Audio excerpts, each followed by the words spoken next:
Exercise 8.2 का question number 3 इसमें कहा गया है if tan a plus B equal to √3 and tan a minus B equal to √3। पहले आपको समझना है कि अभी तक हम लिखते थे tan थीटा, जो थीटा है उसी को इन्होंने a प्लस बी लिखा है, या tan जो पूरा वो एंगल था उसको a प्लस बी में लिखा है इन्होंने, यहाँ पे a माइनस बी में लिखा है। क्या कह रहा है वो इक्वल टू है √3 के, और a minus tan a minus B है इक्वल टू 1/√3, और कह रहा है जो एंगल है a प्लस बी वो है 0 से 90 के बीच में, और कह रहा है जो a है वो है ग्रेटर देन b। हमें फाइंड करना है a और b, जो एंगल a और b, एंगल नहीं, जो a और b की वैल्यू क्या है वो हमें फाइंड करनी है, और वो दिया गया है a ग्रेटर देन b है। तो इसको कैसे हम सॉल्व करेंगे? हमें गिवन क्या है इस क्वेश्चन में? गिवन है हमें tan a plus B equals to √3, है ना। और मैं इसी के साइड में यहाँ लिखता हूँ, हमें गिवन है tan a minus B equals to 1/√3। तो सिंपली, और a ग्रेटर देन b, छोड़ो इस बात को। अभी तक हमने जो रेशोज पढ़े उनमें से हमने ये पढ़ा कि tan √3 कब होता है, tan कब √3 होता है, क्या आपको याद है? tan √3 होता है जब tan 60 डिग्री होता है, वो होता है बराबर √3 के। वैसे ही जब tan 30 होता है,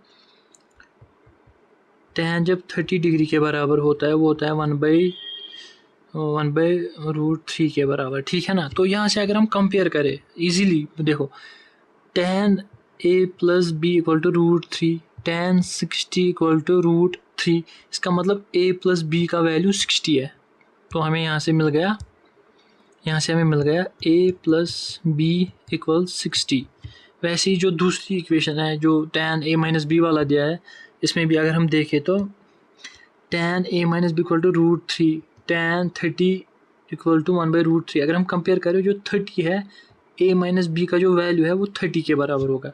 तो हमें यहाँ से दूसरी इक्वेशन मिल गई, a माइनस बी का जो वैल्यू होगा वो 30 के बराबर होगा। तो जो इसको मैं पहली इक्वेशन मान लेता हूँ, इसको मैं इक्वेशन 1 बोलता हूँ, इसको मैं इक्वेशन 2 बोलता हूँ। तो अब हम इन दो इक्वेशंस को सॉल्व करेंगे। Solving equation 1 and 2, solving equation 1 and 2, इसको कैसे हम सॉल्व करेंगे? हम इनको ऐड करेंगे, a plus B equals to 60, a minus B equals to 30। इसको हम डायरेक्ट भी ऐड कर सकते हैं, मैं आपको और एक तरीका दिखाता हूँ। जैसे बच्चों को कन्फ्यूजन होता है ना यूजुअली इन चीज़ों में, एक्चुअली बच्चों को कैलकुलेशन में ये होता है कन्फ्यूजन। अगर इसको हम एडिशन करें, ये है a प्लस ए हो गया 2a, plus B minus B होता है ये, और ये कटेगा, ये कितना हो गया +0 इक्वल टू 30, और इसको ऐड होगा 30 और 60 को होगा 90। यहाँ से हमें वैल्यू मिल गया 2a की वैल्यू हमें 90 मिल गई, a की वैल्यू हमें 45 मिल गई, ठीक है ना। आपको मैं थोड़ा, ये बच्चों को होता है ना इसमें कन्फ्यूजन, तो मैं आपको दिखाता हूँ एक सेकंड। या दूसरा तरीका है सॉल्विंग इक्वेशन 1 एंड 2, ठीक है ना। इसको कैसे हम सॉल्व करेंगे? जो ये साइड है हम इसको ऐड करेंगे और इस साइड को ऐड करेंगे, जैसे हमने यहाँ पे किया वैसे हम थोड़ा मतलब बेसिक लेवल के तरीके से करेंगे।